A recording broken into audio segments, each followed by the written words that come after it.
Welcome, everyone. I'm Sandra Bargman. A few years ago, I wrote and performed a solo show called The Edge of Every Day, which was an exploration of the rough edges and contradictions we all face and grapple with. The show hit a nerve, and the relevance of the topic would only grow over time more than I could have foreseen. So, here we are. Real talk with real people, sharing stories and perspectives that spark provocative invitations to leap out of what's safe, on the edge of every day. Thanks for listening. Pressing down on you, no man has called. Hello, everyone. We are live in the Hive. Thank you for joining me on this, the 12th episode of The Edge of Every Day here on TalkRadio.NYC. We have started this new year recommitted to courageous conversations and recharged to face what awaits in 2022. For those of you who are tuning in for the first time, and for those of you who don't know me yet, I encourage you to check out my bio on TalkRadio.NYC, or of course, you can visit my website, sandrabargman.com, or you can tune in to any of my previous episodes. In a nutshell, this show is about celebrating triumphs, pushing boundaries, and exploring rough edges. Through conversations and shared stories with friends and colleagues, it's my hope that we can begin to understand our edges. And what I mean by edges is those places where we're fearful, those places where we are resistant to change, those places where paradoxes and contradictions live in our beliefs and understandings, both about ourselves and about the world around us, those places where we don't want to look. Listen, we live in turbulent times.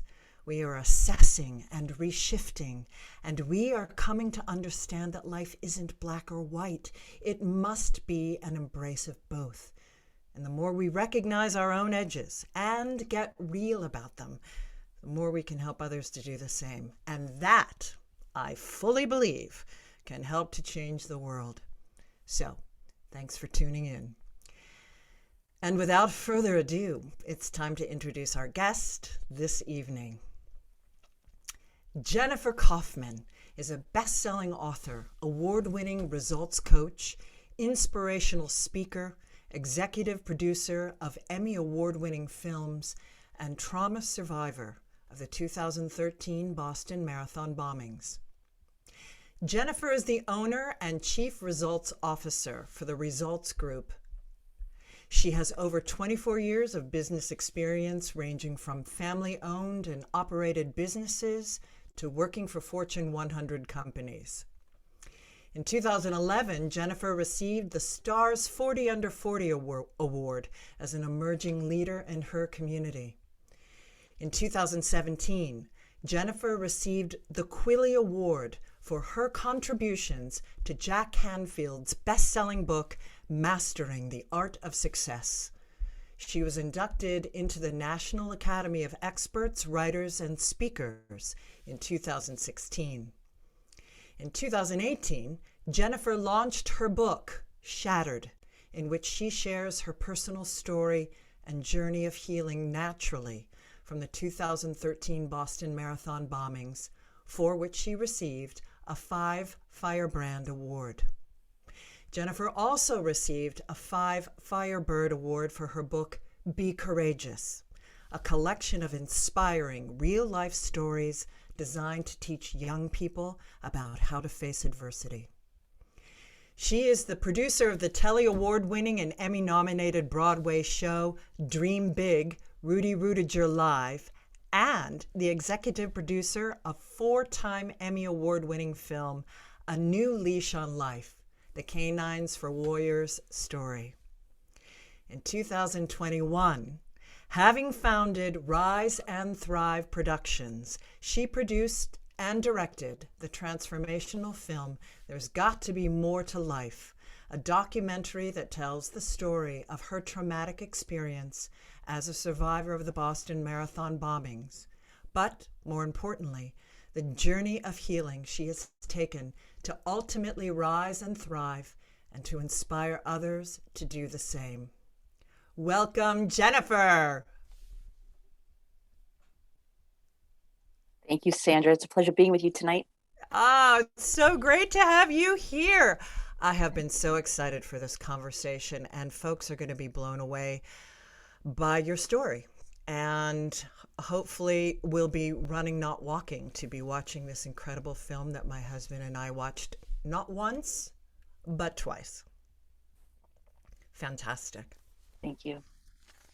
All right, so let's dive in.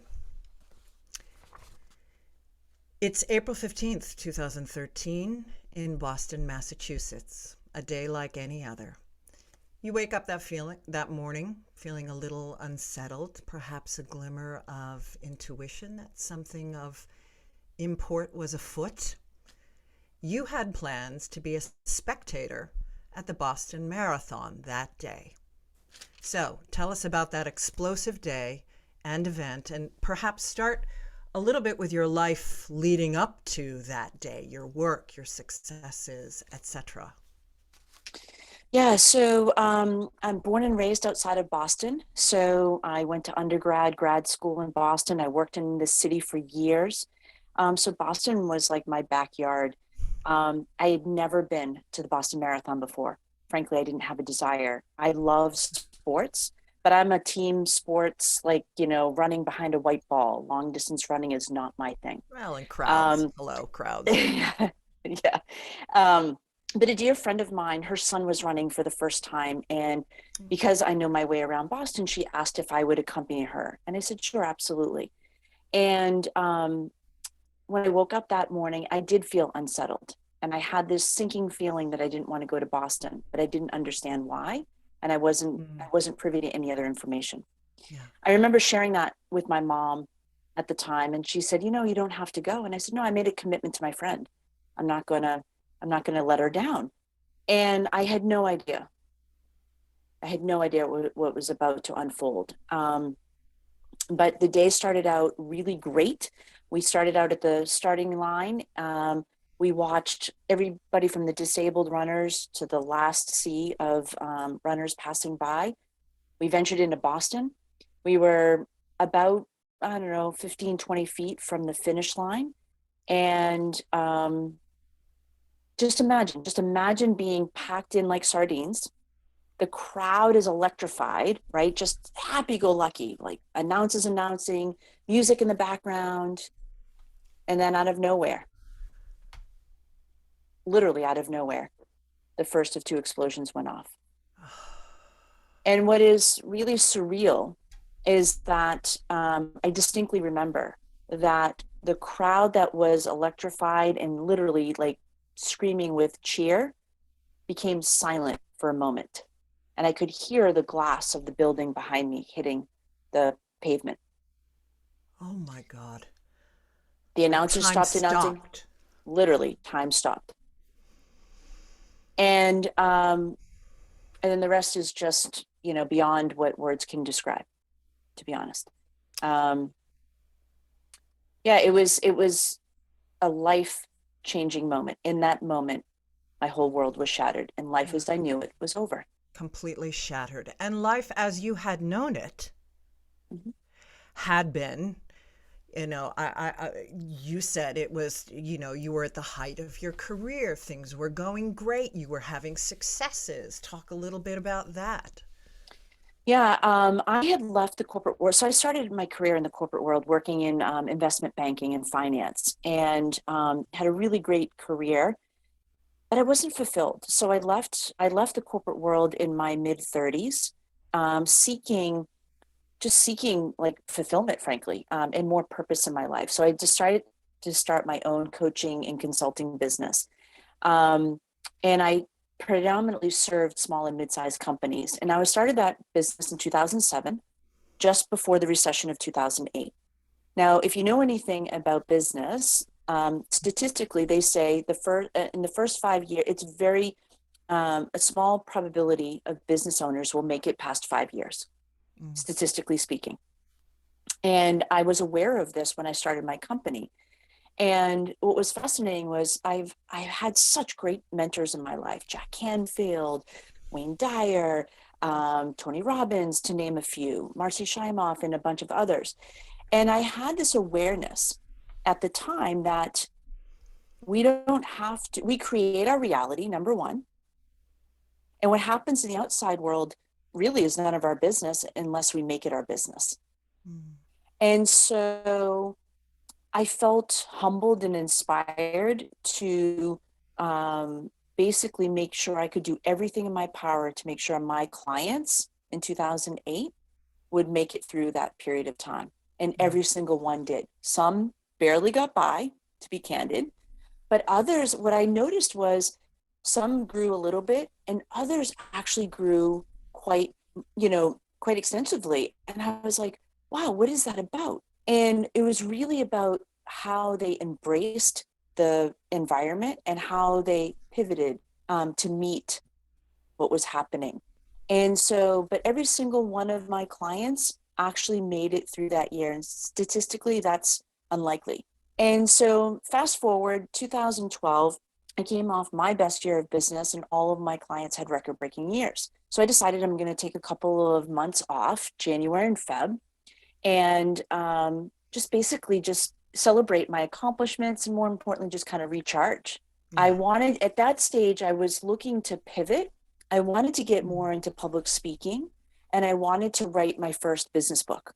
So I had signed a publishing deal in March of 2013, just a month before the bombings. Wow. I had started to embark on doing more public speaking because I wanted to serve more people.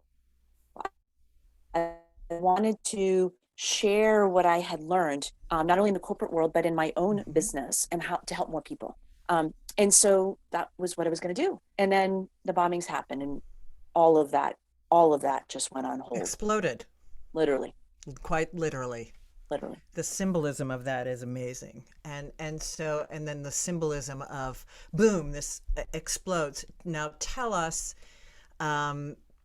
this next run that you're on. So what happens? You know, the minute that you said that it felt surreal, you could hear the glass, then what happens?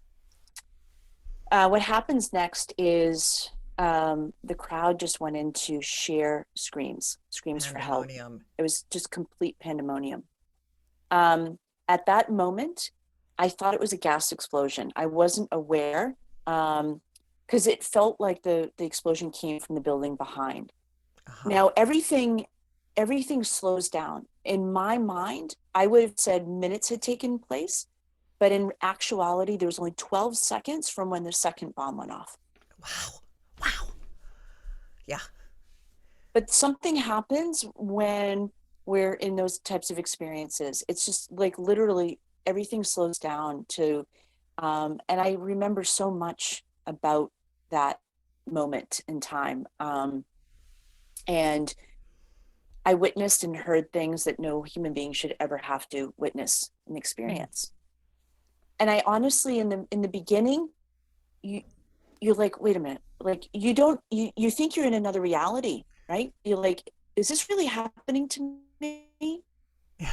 Like, there's a combination of that happens. And then there's this like instincts like, okay, I got to get myself out of this situation. I got to get my friend and I out of this situation. I don't know how I'm going to do that, but you kick into gear. I wasn't aware that I was injured at that time. I was aware that I had excruciating ear pain, but I wasn't present of anything else. I was just like, adrenaline was pumping and it was like, okay, we've got to find a way out of here. Right. Yes. And eventually, in the film you mentioned you didn't have any body breaks or such, but you incurred multiple internal injuries, etc., which we will talk about and how she came to deal with those when we come back after our first break with Jennifer Kauffman. Stay tuned on The Edge of Every Day. Are you a business owner? Do you want to be a business owner? Do you work with business owners? Hi, I'm Stephen Fry, your small and medium-sized business or SMB guy. and I'm the host of the new show, Always Friday. While I love to have fun on my show, we take those Friday feelings of freedom and clarity to discuss popular topics on the minds of SMBs today. Please join me and my various special guests on Friday at 11 a.m. on TalkRadio.NYC. Are you a conscious co-creator? Are you on a quest to raise your vibration and your consciousness? I'm Sam Leibowitz, your conscious consultant. And on my show, The Conscious Consultant Hour, Awakening Humanity, we will touch upon all these topics and more. Listen live at our new time on Thursdays at 12 noon Eastern Time. That's The Conscious Consultant Hour, Awakening Humanity, Thursdays, 12 noon on TalkRadio.NYC.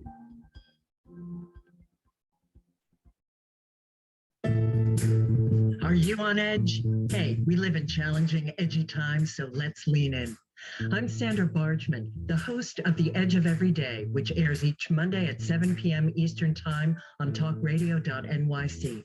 Tune in live with me and my friends and colleagues as we share stories and perspectives about pushing boundaries and exploring our rough edges. That's The Edge of Every Day on Mondays at 7 p.m. Eastern Time on TalkRadio.NYC. You're listening to Talk Radio NYC. Uplift, educate, empower.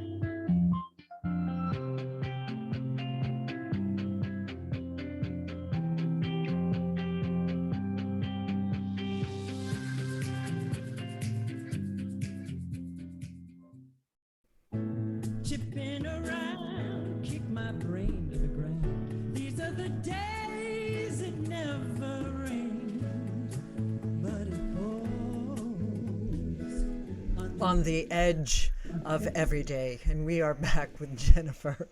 So you get rushed to the ER. Yeah. Let's pick up your story there. Yeah, I get rushed to the ER, and at this stage, I know something is seriously wrong. I have excruciating pain in my abdominal area, and I just knew something was wrong. So doctors and nurses literally swarmed my bedside, and I remember convulsing from the neck down. Wow. And I didn't know it then, but that was my body's way of trying to release some of the stress and the endorphins and the adrenaline from that experience. Yes.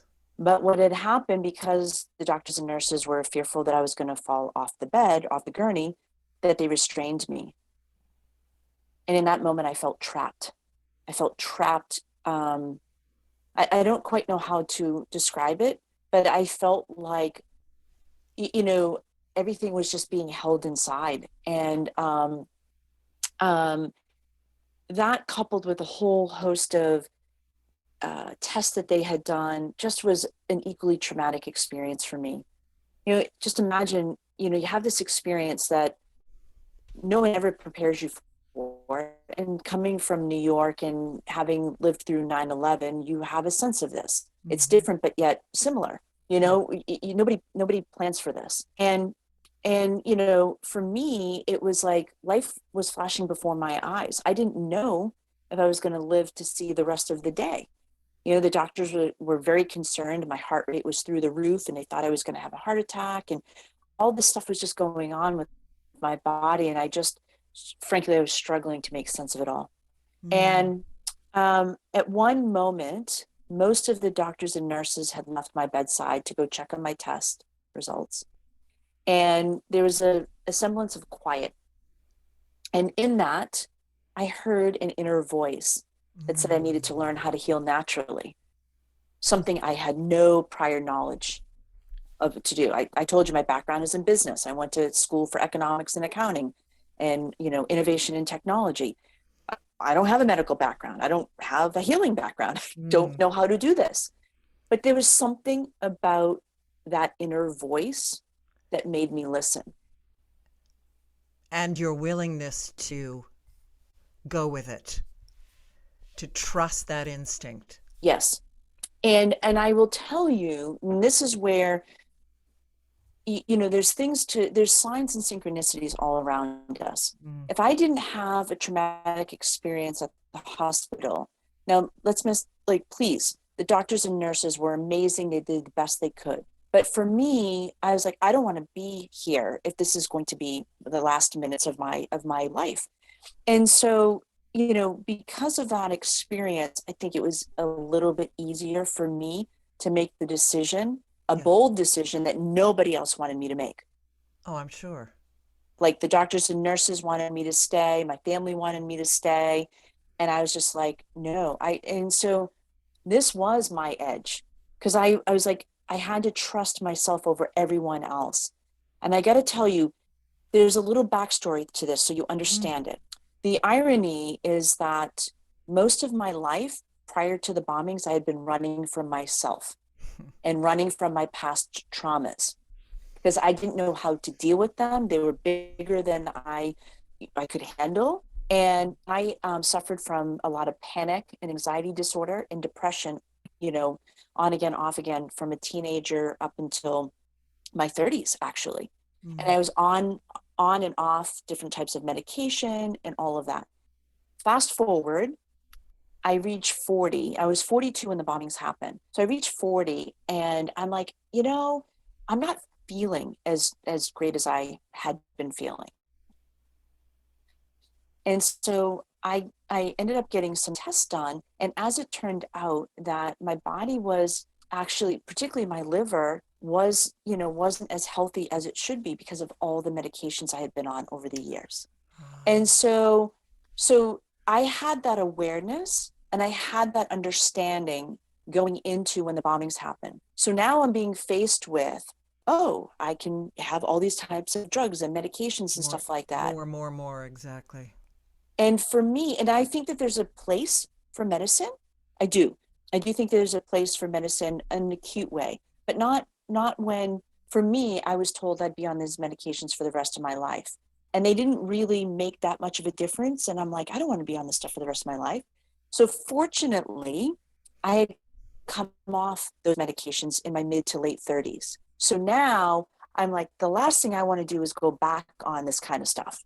Yeah. Let alone pain medicine. I mean, look at the opioid crisis going on. I don't want to subscribe to that. It's not the kind of life I wanted. So here I get my inner wisdom.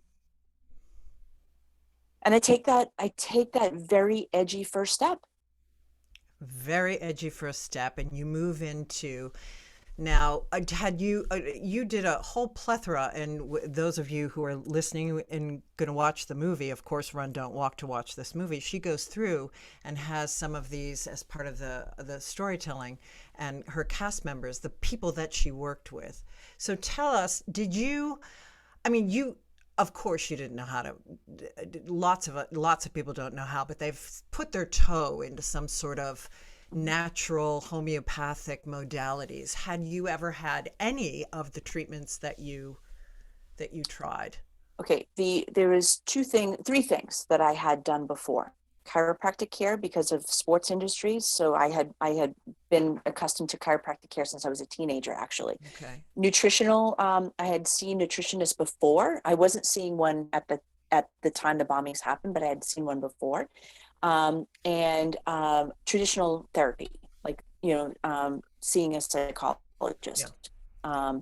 That was my extent of it. So to me, acupuncture was woo-woo before this happened. A highly educated woman from Boston does not do acupuncture, let alone some of the other stuff that I ended up doing that I talk about in the film. Yeah. But it's fascinating. When you succumb to something that's beyond your comprehension and how to handle. Mm. And because I was in such a vulnerable state, I was open. Well, and that's the gift. There's the gift. You gave into and listened to and opened up your vulnerability, which, by the way, is a strength, a feminine strength. Mm-hmm. So this is, talk about the edge of every day. Yes, saying yes to your inner wisdom, stepping forward and doing this very feminine way of healing, which, as you say, is not to negate the Western, more masculine understanding. But this whole opening of yourself was at the ultimate edge of every day, that you had, when you and I were talking, I cracked a joke. We were talking about my husband, and I cracked a joke with you that, my husband is really in touch with his feminine side, and he's down with me being a man trapped in a woman's body. And, so I'm down with my masculine side. And I know and sense about you that you are like this as well. And so, talk to me about that, the edge of that, moving through, of course, corporate world, I expect, masculine way, and then giving into this vulnerable sense of yourself, this intuitive sense of yourself, and having that just bust open on you. So my nickname in the corporate world was General. Put it into of course it was. Perspective. There was no femininity, softness going on other than my appearances, right? It was just all hardcore business. You better get the job done or else type of thing, right? Of course. So I was very much masculine and so I want to be clear here. There's nothing wrong with that. I think we're coming into a time where we're blending the masculine and feminine to really create harmony and balance for everyone on the planet, males and females. Absolutely. But here's the thing, before the bombings happened, I was out of balance. I was more on my masculine side and frankly, I didn't feel it was safe to be in my feminine side. Yeah, to be candid. But when this situation happened, it was just like, it blew me open, literally. Yeah, you had to go with it. You literally had to go with breaking down those boundaries that you had built up, those walls, pushing those boundaries, breaking through those edges. So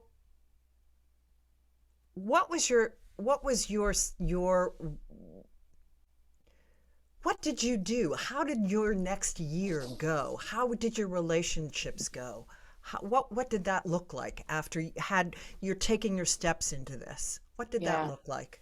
So for me, you can imagine I'm a pretty outgoing person based upon how you introduced me. Very outgoing, very social, very active. I withdrew completely. My world, I might as well have gone into a cave and hid out. Oh, yeah. My world completely shut down. Year one was all about learning how to rise up from my terror and my fear. I was afraid of my shadow, candidly. Yeah. So the first step I did was I contacted a therapist that I'd worked with back in 2002, actually. My dad had passed away unexpectedly 2.5 months after 9/11 happened. And he and I had been estranged for 10 years. And I really struggled with the loss of my dad. He was only 50. And we had just started the process of reconciliation. And so she was very instrumental in helping me through that process. And, it had been, 10, 11 years since I had worked with her. But I intuitively contacted her. Now, she was completely full. And she said, I will clear my schedule for you. You come to my office. And I was in her office within a matter of a couple of days. And that was the first step. Wow. Beautiful. So when we come back, we'll take a break now. When we come back, we'll move into your next year, your second year, and where I know that you spoke about rage, and that I think every woman can relate to. Everyone can, but certainly women. When we come back with our guest, stay tuned. Hey, Joseph Franklin McElroy, host of the new podcast, Gateway to the Smokies. It airs on TalkRadio.NYC every Tuesday night from 6 p.m. to 7. Every episode is dedicated to memorable experiences in the Great Smoky Mountains National Park and surrounding areas. This show features experts and locals who expound upon the richness of culture, history, and adventure that awaits you in the Smokies. Tune in every Tuesday from 6 p.m. to 7 on TalkRadio.NYC. Are you passionate about the conversation around racism? Hi, I'm Reverend Dr. TLC, host of the Dismantle Racism Show, which airs every Thursday at 11 a.m. Eastern on TalkRadio.NYC. Join me and my amazing guests as we discuss ways to uncover, dismantle, and eradicate racism. That's Thursdays at 11 o'clock a.m. on TalkRadio.NYC. Are you a small business trying to navigate the COVID-19 related employment laws? Hello, I'm Eric Sauver, employment law business law attorney and host of the new radio show, Employment Law Today. On my show, we'll have guests to discuss the common employment law challenges business owners are facing during these trying times. Tune in on Tuesday evenings from 5 p.m. to 6 p.m. Eastern Time on TalkRadio.NYC. You're listening to Talk Radio NYC at www.talkradio.nyc. Now broadcasting 24 hours a day.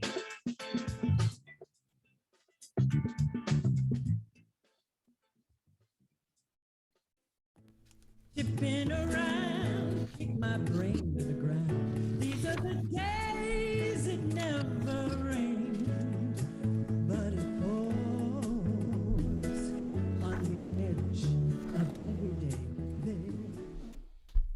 And we are back with our guest, Jennifer Kauffman, on the edge of every day. So I want to start this particular section before we dive in with a quote that I came across because Thich Nhat Hanh has passed away, and a lot of things have been floating around social media. And I saw this quote, and I thought of you, Jennifer.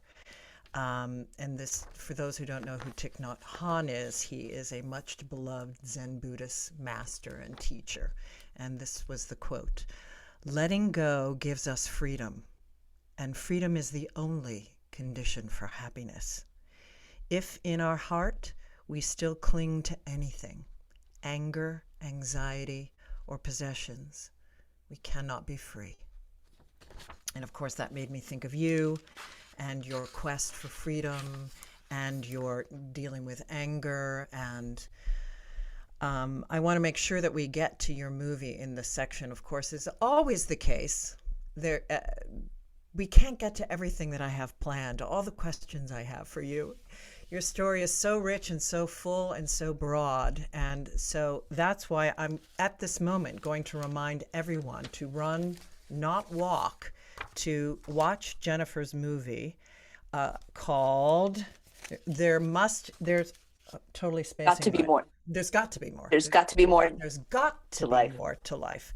And you can find that at movies.influencer, influencer.me. So you have this, I did say that I wanted to talk about your second year and getting into your rage, but because of the timing, I want to jump into your movie. And I want to talk about your forgiveness as your path to freedom. So actually, it starts with rage. Totally. Year two for me was learning to rise above my rage. My life as I knew it was over, and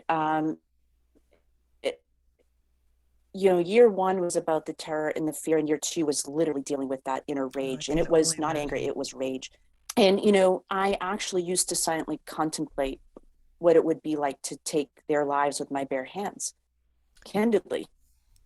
Wow. I can totally get that. I can totally, because I thought that would be, but I never would have thought that the person that I was before this happened would ever even come to think that. And that is exposed. My truth. Yeah, but that is the truth. Now here's what happened. So I had made progress in year one physically. When I first was injured, I could barely walk for 5 months. Yeah. And so I had made a lot of progress physically. In year two, what was happening as the rage would come up, and it felt out of control. Like, it was just like, I never knew when the rage was going to come up. It could be just something, somebody actually, I'm from Boston. People cut each other off. We're used to it. We don't think anything of it. And this one particular day, I was leaving a survivors group meeting, and a car just cut me off, and I went into instant road rage. That's not something I would have done before. Wow. And I remember chasing this car Fortunately, the car made the light. I did not. And when the light, when I was stopped there at the light, I was all of a sudden just in tears. Who is this person? Yeah. And I realized I had a terrorist that lived inside of me. And if I acted on my rage, I'd be no different than the two young men that I hated at that time. Yeah. So that was my edge. And I had to learn how to let that go. And people go, how on earth can you forgive the unforgivable? How on earth can you forgive two men that destroyed and shattered your life? Well, you want to know what? It is the only way to set yourself free. It's not about them. The only way, the most difficult spiritual concept, but the only way. It is the only way. And I wrestled with it. It was not an easy decision for me. But when I decided to do it, and I spoke the words out loud in court, reading my victim impact statement, something profound happened that I never in a million years could have imagined. But after I spoke those words and I shared a brief moment of eye contact with the surviving young man who placed one of the bombs that day, wow, I had this overwhelming amount of peace come over me. And for the first time in nearly 2 years, I had compassion for that young man and his brother. That was not present before. And that over time, that compassion led to curiosity to understand who does this? Who does this? And I learned that they grew up in a war-torn country, that bombs were, they were laden with bombs growing up. I don't know what that's like. I can't even imagine what that's like. Yeah. But they were acting out on their rage, and they were acting out on their trauma that was unresolved. And I think the point here is every person on the planet has experienced trauma, everyone. We just have different forms of it. Yeah. So it's not about comparing, who's got, that's not what this is about. But we owe it to ourselves, to the youth that are coming, that are going to be our emerging leaders. Indeed. We owe it to ourselves to rise up from our trauma and to learn and to remember that we all have the ability to thrive. So I went from barely surviving to thriving. The whole reason why I did this film was to save someone else's life and to make their journey easier, because mine was hell and it was long. And I now understand, looking back, there's things that I could have done to shorten it. I didn't know that then, right? But if I can share my wisdom and my insight to help someone else find their path of rising and thriving, then that's why I did this. And this has become my life mission and my life purpose. And and honestly, I am the most fulfilled I've ever felt in my life. So here's the thing. What if our messes become our messages and are the very thing that put us on our path to fulfill our Dhamma and our purpose? Absolutely. Absolutely. Well, this is the great moment for you to say your shocking, glorious question is, what if? What if trauma is a gift? Shocking and true. Absolutely true. Human beings have a propensity for needing a 2x4 of some nature, life to explode, to kind of come around. But hopefully I will say this. We're moving out of that phase. Yeah, I would say this. I feel like if we pay attention, we get taps on the shoulders. If we don't listen to that, we get the 2x4. I had to get the Mack truck because I wasn't listening. Well, I think most people are like you, but I love this notion of your making the movie, wanting to tell your story, but not live in your story. So tell me about making this movie. What was that like for you? What was the spark that made you want to make this film, and what was it like to recreate it? I mean, to relive it. Well, I actually didn't relive it. That's the key. Well, even revisiting it might have felt like you were reliving it. But go ahead. Sorry. Yeah. So again, my intuition, it was July of 2019. I was meditating and my intuition just said that I needed to create a film about my story. And I was like, I have no idea how to do that. Again, I have no idea how to do that. I didn't go to film school. I didn't have a film company. Yes, I had produced 2 films at that time, which actually means I invested money to bring films to life that had a mission and a purpose, Yes. right? I wasn't involved in any of the production. No. So here I get this message. And now it took me until COVID happened to slow down and to, frankly, I had plans to go on a 15 city speaking tour. I had other plans. Well, guess what? All of that fizzled. And now all of a sudden my plate is clear. Yeah. Now what am I going to do? This movie reemerged. I'm like, well, I don't really know how to do that. And I'm going to do that in COVID? Well, you already had experience in doing things you didn't know how to do. Yes. That's the point. That is the point. And paying attention to saying yes to that intuition and understanding that you will figure it out. As you take each action, you will figure it out. People will come and support you. It will happen. Here's how it works. When you take that first step, that action, you don't necessarily, I didn't know how to do all this. I learned it. And what happened was people met me on my journey to teach me and to show me the path. And that's how this works, guys. You have to take the first step. And what happens is when you take the first step, the universe conspires to send you the next step. Indeed. You just have to have the courage to go for it. Now, we were told, now the making of the film, so I intuitively knew that we could do it in 6 months. Call it, I didn't know any better. I don't know, but I intuitively knew. Brilliant. I love it. Okay. Now, I had members. Ignorance can be bliss. Exactly. This is the beauty of not knowing. Because some of my cinematographers and editors have been in the business for 20, 30 years and some of them have received Emmy Awards. And they said, Jen, your first documentary will take 18 to 24 months earliest. In many cases, it can take even longer than that. I'm like, well, no, we're going to do this in 6. And like, no. And I didn't argue with them. I just said, okay, no problem. You do what you do best. I'll worry about the schedule. And we did. We launched the first director's cut on 11/11, and we finished the final version on 12/21, just before Christmas. And we did it in 6 months. Now, here's the thing is that, again, this is where working with the quantum, working with the universe, it doesn't have to be this long drawn out process. Healing from trauma does not have to be this long drawn out process.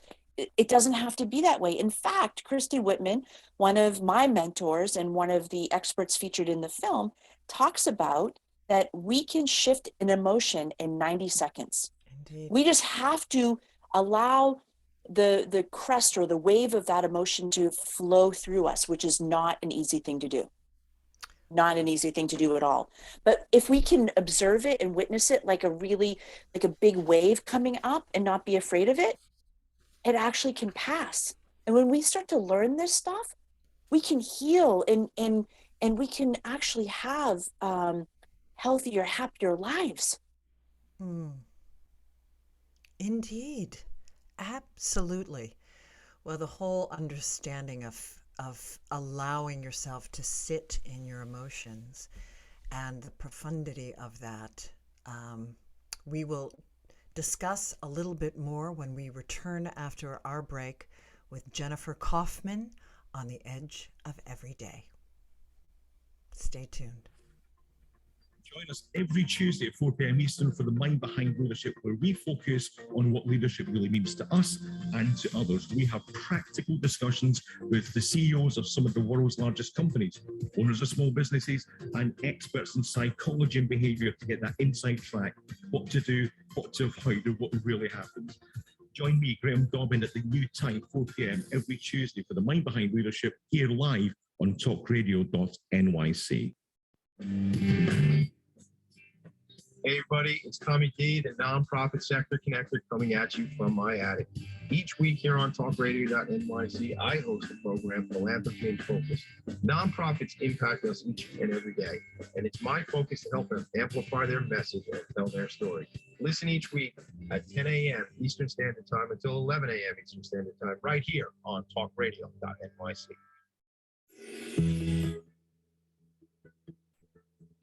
Calling all pet lovers. Pet Avengers, assemble! On the Professionals and Animal Lovers show, we believe the bond between animal lovers is incredibly strong. It mirrors that bond between pets and their owners.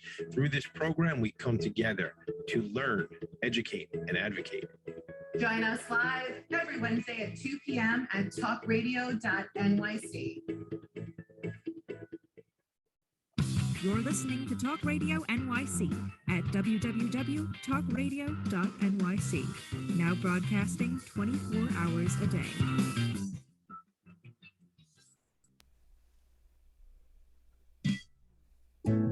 Chipping around, keep my brain to the ground. These are the days it never rains, but it pours on the edge of every day. And we are back with Jennifer Kauffman on the edge of every day.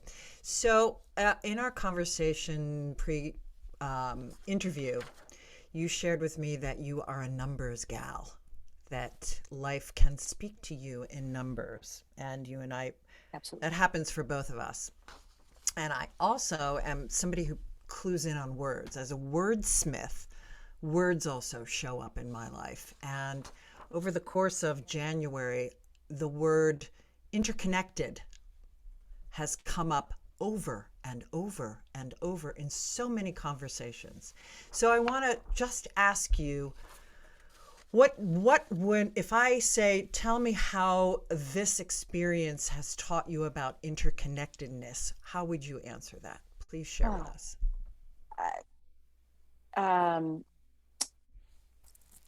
The experience brought me home and connected me to myself, and it connected me to love myself in ways I had never done before. And so having that interconnectivity with myself, with my divine, with source, opened me up to have even deeper, richer connections with people. I want to say that I was always a very social person, but I kept people at arm's length because I had experienced childhood trauma. And I was, told that if I ever said anything to anyone, this person would come back and harm me and my family. And I took that literally. So I had to become my very best actress and pretend to the outside world none of that had happened.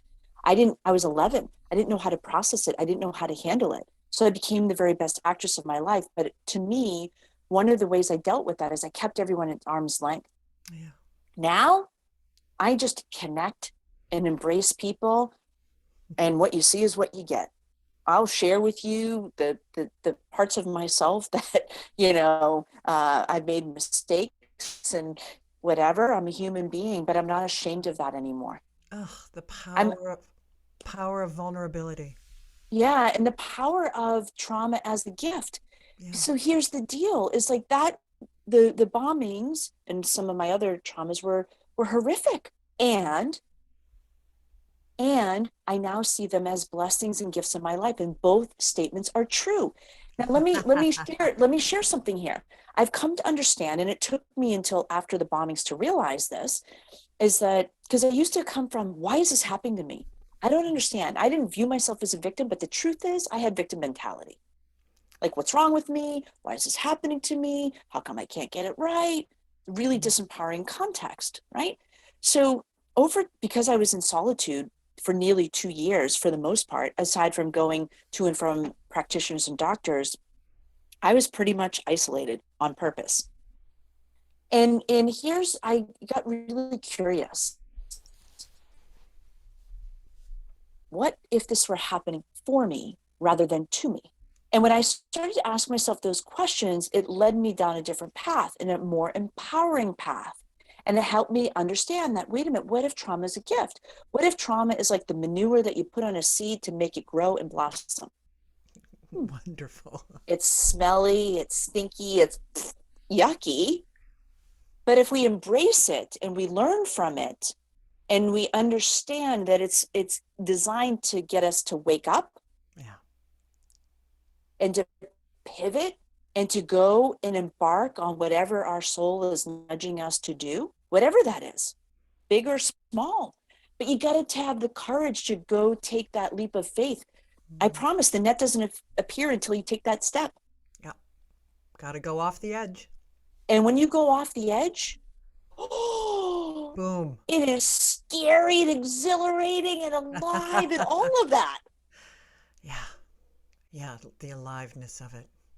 So glorious. And this and so much more Jennifer goes into so gloriously in her film. And so what's next? What's next with this film? You can find it at, I gave you and will again, and it will be in the transcripts, the website where you can purchase this movie. Influencer, influencer.me. You can purchase and watch the movie there. What's next? I know you had live showings. Are you planning on doing more live showings? What are your next steps? Do you have part 2 to this movie? What are your plans? So first and foremost, to make it super simple, people can go to there's got to be more to life.com, and it will take them directly to the hosting page. They can also go to jenniferkauffman.com and access it there too. So what's next? We want to roll the film out globally, and we want to have as many people watch this film as possible. This is not so much about me and my story as it is about understanding the wisdom.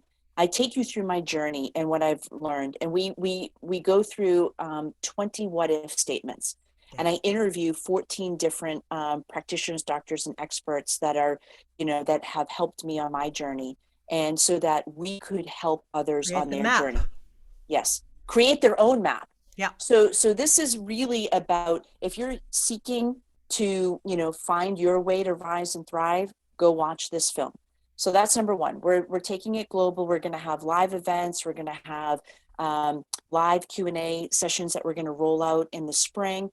We're actually going to start working on the second film, which is part 2, which is There Is More to Life. And we're going to show you that there is more to life, because I never in a million years, if you had said to me, Jennifer, you're going to go through a terrorist attack. You're going to survive that terrorist attack. You're going to come out on the other side of that terrorist attack having the most greatest fulfillment and success of your life, doing things that you were never trained to do, and to be so connected with people and wanting to help more people heal. I could never have imagined this ever. I chose film because one of the fastest ways to get a message across is through film. Theater is another way, and you're as somebody who's a theater, maybe you and I can do a theater show together. Maybe that can be like one of the things that we could do. I am so in.